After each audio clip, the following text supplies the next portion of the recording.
അതിനപ്പുറത്തേക്ക് നമ്മുടെ ഈ സാക്ഷി ബോധത്തിനെ നമുക്ക് ശക്തിപ്പെടുത്തണം, വളർത്തണം എന്നുള്ളതാണ് നമ്മൾ എക്സ്പാൻഷൻ ഓഫ് കോൺഷ്യസ്നെസ് എന്നതുകൊണ്ട് നമ്മൾ പറഞ്ഞിരിക്കുന്നത്. ഈ ബുദ്ധി പ്ലസ് ധ, ബുദ്ധിക്ക് അപ്പുറത്തേക്ക് വളരുന്നതായിട്ടുള്ള അവസ്ഥയാണ് ബുദ്ധ എന്ന് പറയുന്നതായിട്ടുള്ള അവസ്ഥ എന്നുള്ളതാണ്. സോ എല്ലാവരുടെ ഉള്ളിലും ഈ ബുദ്ധയാകാനുള്ള അവസ്ഥയുണ്ട് എന്നുള്ളതാണ്. എൻ്റെ ഈ വീഡിയോ ചിലപ്പം 100-200 വർഷങ്ങൾക്ക് ശേഷവും ചിലപ്പം കീപ്പ് ചെയ്യപ്പെടുന്നുണ്ടെങ്കിൽ തീർച്ചയായിട്ടും അന്നത്തെ ആൾക്കാർ ഈ കാര്യം റെഫർ ചെയ്യാനായിട്ട് ഇവിടെ എത്തുമെന്നുള്ളതാണ്. ഞാൻ ഫ്യൂച്ചറിലുള്ള ആളുകളെയും കൂടി ഈ ഒരു കാര്യത്തിൽ ഞാൻ അഭിസംബോധന ചെയ്യുകയാണ്.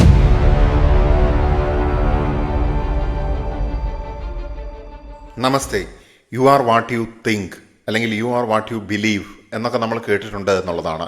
നിങ്ങൾ ചിന്തിക്കുന്നതെന്തോ അതാണ് നിങ്ങൾ, അല്ലെങ്കിൽ നിങ്ങൾ വിശ്വസിക്കുന്നതെന്തോ അതാണ് നിങ്ങൾ. ഇങ്ങനെ പല രീതിയിലുള്ള കോട്ട്സ് ഒക്കെ നമ്മൾ നമ്മുടെ ജീവിതത്തിൽ കേട്ടിട്ടുണ്ട് എന്നുള്ളതാണ്. പക്ഷേ യഥാർത്ഥത്തിൽ നമ്മൾ എന്താണ്? നമ്മുടെ ചിന്തയാണോ നമ്മൾ? കാരണം നമ്മൾ ചിലപ്പോൾ ചിന്തിക്കാറുണ്ട്, ഞാൻ അങ്ങനെയൊന്നും ചിന്തിക്കാനേ പാടില്ല അല്ലേ? ചില സിനിമയിലൊക്കെ തമാശയായിട്ട് സെലിംകുമാറൊക്കെ പറഞ്ഞ ഡയലോഗുകൾ നമ്മൾ കേട്ടിട്ടുണ്ട് എന്നുള്ളതാണ്. അങ്ങനെയൊന്നും ഞാൻ ചിന്തിക്കാനേ പാടില്ല എന്നുള്ളത്.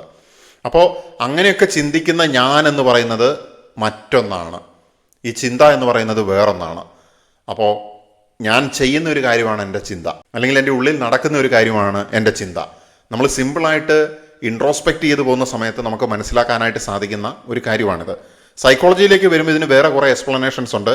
പക്ഷേ ഞാൻ ഈ പറയുന്ന കാര്യം ഒരു അൾട്ടിമേറ്റ് ട്രൂത്ത് അല്ലെങ്കിൽ ഒരു അൾട്ടിമേറ്റ് ആയിട്ടുള്ള സയൻറ്റിഫിക് ട്രൂത്ത് എന്നുള്ള രീതിയിലല്ല ഞാൻ പറയുന്നത്. അതുപോലെ തന്നെ നമ്മളുടെ ജീവിതത്തിൽ പല വികാരങ്ങൾ വരാറുണ്ട്.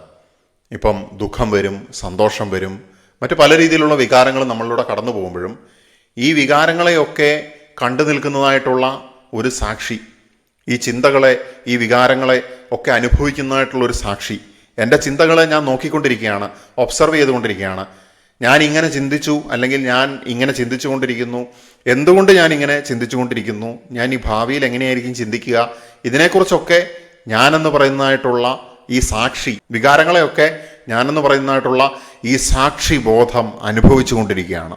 സോ ഞാൻ എന്ന് പറയുന്നത് എൻ്റെ ചിന്തയല്ല, എൻ്റെ വികാരമല്ല, അതിനപ്പുറത്തേക്ക് എൻ്റെ ബോധമാണ് എന്നുള്ളതാണ്.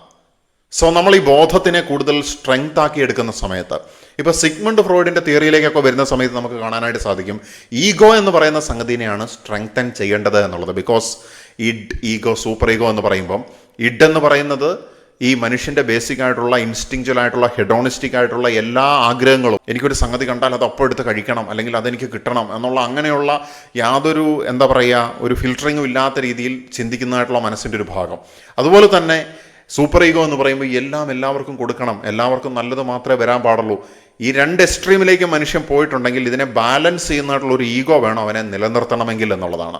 കാരണം ഈ എക്സ്ട്രീമിലേക്ക് പോയി കഴിഞ്ഞിട്ടുണ്ടെങ്കിൽ എല്ലാം കൊടുത്ത് നമ്മൾ വേറെന്തെങ്കിലും ഒരു അവസ്ഥയിലേക്ക് എത്തും, അല്ലെങ്കിൽ എല്ലാ നമ്മുടെ ആഗ്രഹങ്ങൾക്കും ഡിസൈഴ്സിനും ഇമ്പൾസീവായിട്ടുള്ള ഓരോ കാര്യങ്ങൾക്കും പുറകെ പോവുകയാണെങ്കിൽ, ഇൻസ്റ്റിങ്ച്വൽ ആയിട്ടുള്ള കാര്യങ്ങൾക്ക് പുറകെ പോവുകയാണെങ്കിൽ നമ്മുടെ അവസാനം എന്ന് പറയുന്നത് ദയനീയമായിരിക്കും എന്നുള്ളതാണ്. സോ ഇതിനെ രണ്ടിനെയും ബാലൻസ് ചെയ്യും. നീ ഇത് അത്രയും കൊടുക്കണ്ട, ഇത്ര കൊടുത്താൽ മതി, അല്ലെങ്കിൽ നീ ഇങ്ങനെ ചിന്തിക്കാൻ പാടില്ല, ഇവിടെ കൺട്രോൾ ചെയ്ത് നിന്നോണം എന്നൊക്കെ നമ്മുടെ ഈഗോ പറഞ്ഞു തരുന്നു. ഞാനീ പറഞ്ഞ ബോധമെന്ന് പറയുന്ന കൺസെപ്റ്റിന് സ്ട്രെങ്ത് കൊടുക്കണമെന്ന് ഞാൻ പറയുകയാണ്. ബോധത്തിന് സ്ട്രെങ്ത് കൊടുക്കണം. ഫ്രോയിഡ് പറഞ്ഞതാണെങ്കിൽ അദ്ദേഹം പറഞ്ഞ ഈഗോ എന്ന് പറയുന്ന കാര്യത്തിന് വീക്ക്നെസ് വരുന്ന സമയത്താണ് ഒരു മനുഷ്യന് മാനസികമായിട്ടുള്ള പ്രശ്നങ്ങൾ വരുന്നത്, അല്ലെങ്കിൽ അവൻ്റെ പേഴ്സണാലിറ്റിയിൽ പല ഇഷ്യൂസ് കാണുന്നത് എന്നുള്ളതാണ്. ഇനി മറ്റൊരു സങ്കല്പത്തിലേക്ക് പോയി കഴിഞ്ഞാൽ, ഗൗതമ സിദ്ധാർത്ഥ ബുദ്ധൻ്റെ കാര്യത്തിലേക്ക് പോയി കഴിഞ്ഞിട്ടുണ്ടെങ്കിൽ അദ്ദേഹം പറയുന്നത് എന്താണ്? നമ്മുടെ ബോധത്തിനെ വളർത്തുക എന്നുള്ളതാണ്. അദ്ദേഹം ബുദ്ധി പ്ലസ് ധ, ബുദ്ധിക്ക് അപ്പുറത്താണ്. ബുദ്ധി മീൻസ് ഇൻ്റലിജൻസ്, അതുപോലെ തന്നെ ധ മീൻസ് ബിയോണ്ട്, അപ്പുറത്ത്, ബുദ്ധിക്ക് അപ്പുറത്തുള്ള ഒരു അവസ്ഥ എന്ന് പറയുന്നതിലേക്ക് എത്തണമെന്നാണ് പറയുന്നത്. സോ എൻ്റെ ബുദ്ധി, എൻ്റെ ചിന്ത, എൻ്റെ വികാരങ്ങൾ, ഇതിനെയൊക്കെ ഭരിക്കുന്ന രാജാവായിട്ട് ഞാൻ മാറണം എന്നുള്ളതാണ്. അപ്പോൾ ഞാൻ ചിന്തിക്കുന്നത് പോലെയാണ് എൻ്റെ ശരീരം പ്രവർത്തിക്കുക, ഞാൻ ചിന്തിക്കുന്നത് പോലെയാണ് എൻ്റെ കണ്ണുകൾ പ്രവർത്തിക്കുക, ഞാൻ ചിന്തിക്കുന്നത് പോലെയാണ് എൻ്റെ നാവ് പ്രവർത്തിക്കുക. സോ നമുക്കിങ്ങനെ നമ്മുടെ കോൺഷ്യസ്നെസ്സിനെ നമുക്കിങ്ങനെ എക്സ്പാൻഡ് ചെയ്ത് കഴിഞ്ഞിട്ടുണ്ടെങ്കിൽ നമുക്ക് ഡീപ്പർ ലെവലിലേക്കുള്ള, അല്ലെങ്കിൽ ബ്രോഡനായിട്ടുള്ള ലെവലിലേക്കുള്ള, ഇൻഫിനിറ്റിയിലേക്കുള്ള നമ്മുടെ ഈ പറയുന്നതായിട്ടുള്ള ഒരു ആക്സസ് വർദ്ധിക്കുകയാണ് എന്നുള്ളതാണ്.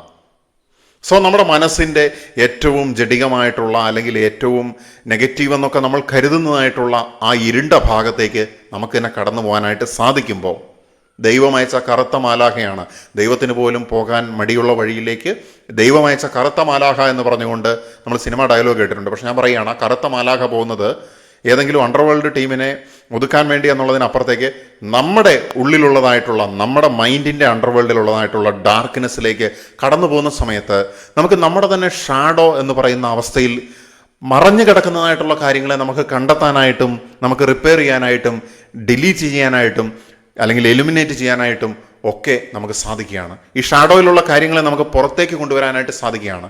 ചില സമയത്ത് നമ്മുടെ ഉള്ളിൽ കിടക്കുന്നതായിട്ടുള്ള ഒരു ഭയം അല്ലെങ്കിൽ നമ്മളുടെ ഒരു നെഗറ്റീവായിട്ടുള്ള ഒരു സ്വഭാവമായിരിക്കും വെളിച്ചത്തിലേക്ക് കൊണ്ടുവന്നിട്ടുണ്ടെങ്കിൽ ഏറ്റവും വലിയ നമ്മുടെ കരുത്തായിട്ട് മാറുന്നത് എന്നുള്ളതാണ്. സോ ഈ ഷാഡോ വർക്ക് എന്നുള്ളതിനെ നമ്മളെ സഹായിക്കുന്നത് ഇപ്പം നമ്മളെന്നും ഞാനെന്നും പറയുന്നതായിട്ടുള്ള ഈ ഒരു ബോധം എന്ന് പറയുന്ന അവസ്ഥ തന്നെയാണ്. സോ ഈ ബോധമാണ് ശരീരത്തിൻ്റെ വേദനകൾ അനുഭവിക്കുന്നത്, മനസ്സിൻ്റെ വേദനകൾ അനുഭവിക്കുന്നത്. നമ്മുടെ തലച്ചോറിനെ സംബന്ധിച്ചിടത്തോളം മാനസികമായിട്ടുള്ള വിഷമവും ശാരീരികമായിട്ടുള്ള വേദനയും ഒക്കെ ഏകദേശം ഒരേ രീതിയിലാണ് പെർസീവ് ചെയ്യുന്നത് എന്നുള്ളതാണ് സയൻസ് നമുക്ക് മനസ്സിലാക്കി തന്നിട്ടുള്ളത്. ബട്ട് ബോധമെന്ന് പറയുന്ന ഈ സംഗതിക്ക്, കോൺഷ്യസ്നെസ് എന്ന് പറയുന്ന ഈ സംഗതിക്ക് അതിന് കൃത്യമായിട്ട് അതിൻ്റെ ഡിഫറൻസ് അറിയാമെന്നുള്ളതാണ്. ശരീരത്തിൻ്റെ ഹർട്ട് അതുപോലെ തന്നെ മനസ്സിൻ്റെ ഹർട്ട് ഇതിനെയൊക്കെ നമുക്ക് കൃത്യമായിട്ട് മനസ്സിലാക്കാനായിട്ട് സാധിക്കുന്നു. ബട്ട് സയൻസിന് ഫോർച്ചുനേറ്റ്ലി ഓർ അൺഫോർച്ചുനേറ്റ്ലി ഈ കോൺഷ്യസ്നെസ് അല്ലെങ്കിൽ ബോധം എന്ന് പറയുന്ന സംഗതിയെ കാണിക്കാനായിട്ട് സാധിക്കുന്നില്ല. അതിനെ പ്രൂവ് ചെയ്യാനായിട്ട് സാധിക്കാത്തത് കൊണ്ട് സയൻസ് അല്ലെങ്കിൽ ഇതിനെക്കുറിച്ചൊക്കെ പഠിക്കുന്ന സയൻസാണ് സൈക്കോളജി ബോധം, മൈൻഡ്, സ്പിരിറ്റ് തുടങ്ങിയ കൺസെപ്റ്റുകളെയൊക്കെ മാറ്റിയിട്ട് അത് നമ്മുടെ തോട്ട് ലെവലിലേക്കും ബിഹേവിയർ ലെവലിലേക്കും കൊഗ്നീഷൻ, അതായത് കൊഗ്നിറ്റീവ് സൈക്കോളജി എന്നൊക്കെ നിങ്ങൾ കേട്ടിട്ടുണ്ടായിരിക്കും. കൊഗ്നീഷൻ അതുപോലെ തന്നെ നമുക്ക് പുറത്ത് കാണാൻ പറ്റുന്നതായിട്ടുള്ള ബിഹേവിയർ, ആ കൊഗ്നീഷൻ്റെ ഫലമായിട്ടൊക്കെ വരുന്നതായിട്ടുള്ള ബിഹേവിയർ അല്ലെങ്കിൽ പ്രവൃത്തി, അതിനെ ഒബ്സർവ് ചെയ്യുന്ന രീതിയിൽ ബിഹേവിയറൽ സയൻസസ് എന്നാണ് പല വിദേശ രാജ്യങ്ങളിലും സൈക്കോളജിനെ ഇപ്പോൾ വിളിക്കുന്നത്. സോ കൊഗ്നിറ്റീവ് ബിഹേവിയർ തെറാപ്പി എന്നൊക്കെ നിങ്ങൾ കേട്ടിട്ടുണ്ടായിരിക്കും. So this thought and this action എന്നുള്ളതാണ് അവിടെ ഫോക്കസ് ചെയ്യുന്നത് എന്നുള്ളതാണ്. പക്ഷേ ഞാൻ പറയുന്നു, സയൻസിനൊരു കാര്യത്തിനെ മനസ്സിലാക്കാനും പെർസീവ് ചെയ്യാനായിട്ടും ഇന്ന് സാധിച്ചിട്ടില്ലെങ്കിലും ചിലപ്പോൾ നാളെ സാധിച്ചേക്കാം. വർഷങ്ങൾക്ക് മുൻപ് ഈ പ്രകാശം ഇങ്ങനെ 7 നിറങ്ങളായിട്ട് വിരിയുമെന്നുള്ളത് നമുക്കറിയത്തില്ലായിരുന്നു. പക്ഷേ പിന്നീട് നമ്മൾ അത് മനസ്സിലാക്കി എന്നുള്ളതാണ്.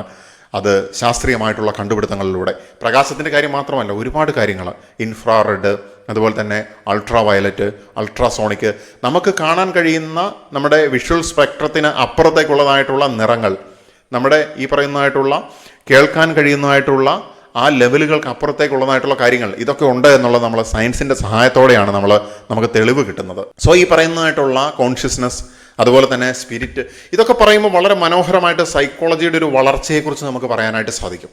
അതായത് സൈക്കോളജി എന്ന് പറയുന്നത് ആദ്യകാലങ്ങളിൽ ആത്മാവിനെ കുറിച്ചിട്ടുള്ള പഠനമായിരുന്നു. Study about soul or spirit എന്നാണ് നമ്മൾ അതിനെ പറഞ്ഞിരുന്നത്. കാരണം പണ്ട് കാലത്ത് ഈവിൾ സ്പിരിറ്റ് ഒക്കെ വരുമ്പോഴാണ് മാനസിക പ്രശ്നങ്ങൾ ഉണ്ടാകുന്നത് എന്നൊക്കെ ഉള്ളൊരു പെർസെപ്ഷൻ ഉണ്ടായിരുന്നു. അതിനുശേഷം ഈ സോൾ അല്ലെങ്കിൽ സ്പിരിറ്റിനെ കുറിച്ചുള്ള സ്റ്റഡി എന്നുള്ളത് മാറി പതിയെ മൈൻഡ് എന്നുള്ള അവസ്ഥയിലേക്ക് വന്നു. ഈ സ്പിരിറ്റിനെ നമുക്ക് കണ്ടെത്താൻ സാധിക്കുന്നില്ല, പ്രൂഫില്ല, അതുകൊണ്ട് തന്നെ സയൻറ്റിഫിക്കായിട്ട് നമുക്ക് കൺസിഡർ ചെയ്യാനായിട്ട് സാധിക്കുന്നില്ല എന്നുള്ള കാരണം കൊണ്ട് നമ്മൾ ആ സങ്കല്പം അങ്ങ് മാറ്റി മൈൻഡ് എന്നുള്ളതിലേക്ക് വന്നു. പിന്നീട് ഒരുപാട് സയൻറ്റിസ്റ്റുകൾ ഇതിനെ ക്വസ്റ്റ്യൻ ചെയ്തപ്പോൾ മൈൻഡിനെയും നമുക്ക് കാണാൻ സാധിക്കുന്നില്ല, കാണിക്കാൻ സാധിക്കുന്നില്ല എന്നുള്ള രീതിയിൽ വന്നു. പിന്നീട് അത് കോൺഷ്യസ്നെസ് അല്ലെങ്കിൽ ബോധം എന്നുള്ള അവസ്ഥയിലേക്ക് എത്തി എന്നുള്ളതാണ്. ആൻഡ് പിന്നീട് അത് ബിഹേവിയർ എന്നുള്ള അവസ്ഥയിലേക്ക് എത്തി. അപ്പോൾ ഇതിനെ രസകരമായിട്ട് പറയാനായിട്ട് സാധിക്കുന്നത്, first psychology lost its soul. ആദ്യം മനഃശാസ്ത്രത്തിന് അതിൻ്റെ ആത്മാവിനെ നഷ്ടമായി. Then it lost its mind. അതിനുശേഷം അതിൻ്റെ മനസ്സും നഷ്ടമായി. Then it lost its consciousness. പിന്നീട് അതിൻ്റെ ബോധത്തിനെ നഷ്ടമായി.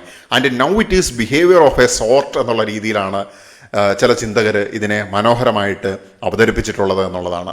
രസകരമാണ് ഈ ഒരു ഡെഫിനേഷനും സൈക്കോളജിയുടെ ഹിസ്റ്ററിയെ എത്ര ചുരുക്കത്തിലാണ് പറഞ്ഞിരിക്കുന്നത് എന്നുള്ളതാണ്. അപ്പോൾ ഈ സൈക്കോളജിയിലൊക്കെ ഈ ഞാൻ എന്ന് പറയുന്ന ബോധാവസ്ഥ അല്ലെങ്കിൽ കോൺഷ്യസ്നെസ് അല്ലെങ്കിൽ ആ കോൺഷ്യസ്നെസ്സിൻ്റെ അപ്പുറത്തേക്കുള്ള തലങ്ങളിലുള്ള സ്പിരിറ്റ് പോലുള്ള കാര്യങ്ങൾ, മൈൻഡ് പോലുള്ള കാര്യങ്ങൾ, ഇതിനെല്ലാം കൂടെ നമുക്ക് യോജിപ്പിച്ചുകൊണ്ടാണ് നമ്മൾ എക്സ്പാൻഷൻ ഓഫ് കോൺഷ്യസ്നെസ് ഉള്ളൊരു കൺസെപ്റ്റ് ഞാൻ നിങ്ങളുടെ മുന്നിലേക്ക് അവതരിപ്പിച്ചിട്ടുള്ളത്. സോ എൻ്റെ ബോധമണ്ഡലം എന്ന് പറയുന്നത് സാധാരണ ന്യൂ ഏജ് സ്പിരിച്വാലിറ്റിയിൽ കാണുന്നതായിട്ടുള്ള ബോധത്തിനെ ആൾട്ടർ ചെയ്യുന്നതായിട്ടുള്ള അവസ്ഥകളോ അല്ലെങ്കിൽ എന്തെങ്കിലും എക്സ്റ്റേണൽ ആയിട്ടുള്ള കാര്യങ്ങൾ ഉപയോഗിച്ചുകൊണ്ട് അങ്ങനെ ഉണ്ടാക്കുന്ന മാറ്റങ്ങളൊന്നുമല്ല.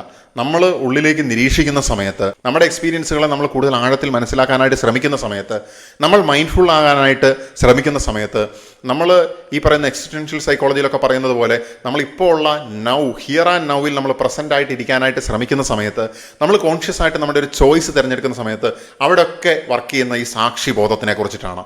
സോ ഈ സാക്ഷി ബോധം എന്ന് പറയുന്നത് അതിൽ ചിലപ്പോൾ നമ്മുടെ മൈൻഡ് ഉണ്ടാവാം, കോൺഷ്യസ്നെസ് ഉണ്ടാകാം, സ്പിരിറ്റ് ഉണ്ടായിരിക്കാം, അല്ലെങ്കിൽ ഇതിൽ ഏതെങ്കിലും ഒന്നായിരിക്കാം ഡൊമിനേറ്റ് ചെയ്യുന്നത്. ആ ഒരു വശത്തേക്ക് ഞാൻ ഇപ്പോൾ പോകുന്നില്ല, കാരണം ഇത് ഹൈ തിയറി ആയി പോകും. അതിനപ്പുറത്തേക്ക് നമ്മുടെ ഈ സാക്ഷിബോധത്തിനെ നമുക്ക് ശക്തിപ്പെടുത്തണം, വളർത്തണം എന്നുള്ളതാണ് നമ്മൾ എക്സ്പാൻഷൻ ഓഫ് കോൺഷ്യസ്നെസ് എന്നതുകൊണ്ട് നമ്മൾ ഉദ്ദേശിക്കുന്നത്. ബുദ്ധൻ പറഞ്ഞിരിക്കുന്നത് ഈ ബുദ്ധി പ്ലസ് ധ, ബുദ്ധിക്ക് അപ്പുറത്തേക്ക് വളരുന്നതായിട്ടുള്ള അവസ്ഥയാണ് ബുദ്ധ എന്ന് പറയുന്നതായിട്ടുള്ള അവസ്ഥ എന്നുള്ളതാണ്. സോ എല്ലാവരുടെ ഉള്ളിലും ഈ ബുദ്ധയാകാനുള്ള അവസ്ഥയുണ്ട് എന്നുള്ളതാണ്. സോ നമ്മൾ ബോധമണ്ഡല വികാസത്തിലൂടെയാണ് നമ്മൾ ഈ ബുദ്ധയാകുന്നത്. ബോധമണ്ഡല വികാസത്തിലൂടെയാണ് നമുക്ക് ഈ പറയുന്ന എൻലൈറ്റൻമെൻറ്റ് ലഭിക്കുന്നത്.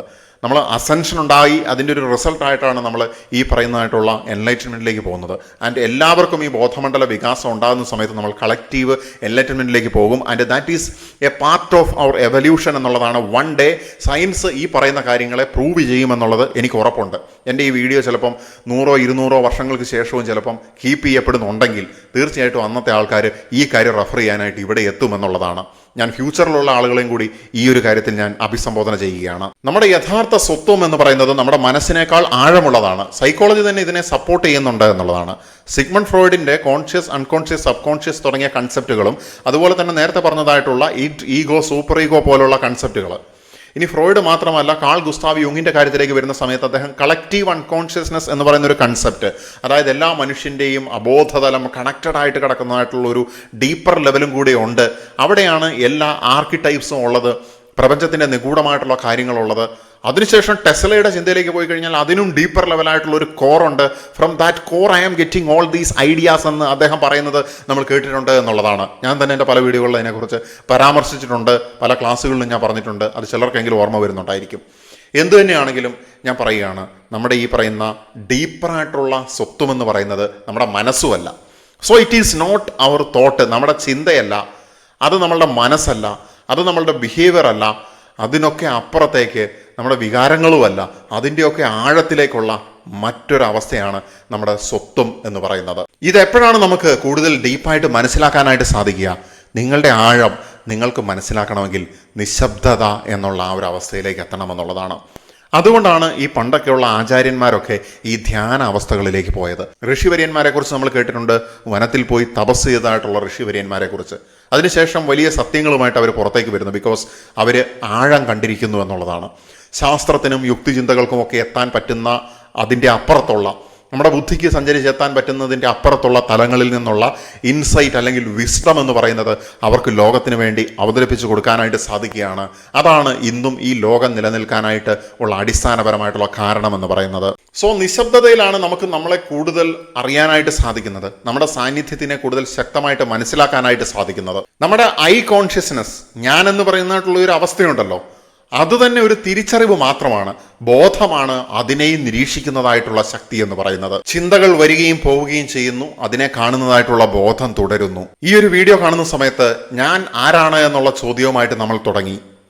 ഞാൻ ആരാണെന്നുള്ള ചോദ്യവുമായിട്ട് ഇവിടെ അവസാനിപ്പിക്കുകയാണ്. കാരണം ഞാൻ ആരാണ് എന്നുള്ള ചോദ്യമാണ് ആത്മീയ ഉണർവിൻ്റെ ആരംഭം എന്ന് പറയുന്നതും അതിൻ്റെ വളർച്ചയെ പിന്നീട് മുന്നോട്ട് കൊണ്ടുപോകുന്നതായിട്ടുള്ള ചാലക ശക്തി എന്ന് പറയുന്നതും. തീർച്ചയായിട്ടും ആഴത്തിലുള്ള സന്ദേശങ്ങളുമായിട്ട് നമ്മൾ വീണ്ടും കാണും. തുടരുവാൻ വേണ്ടി തന്നെ നിർത്തുകയാണ്. നമസ്തേ.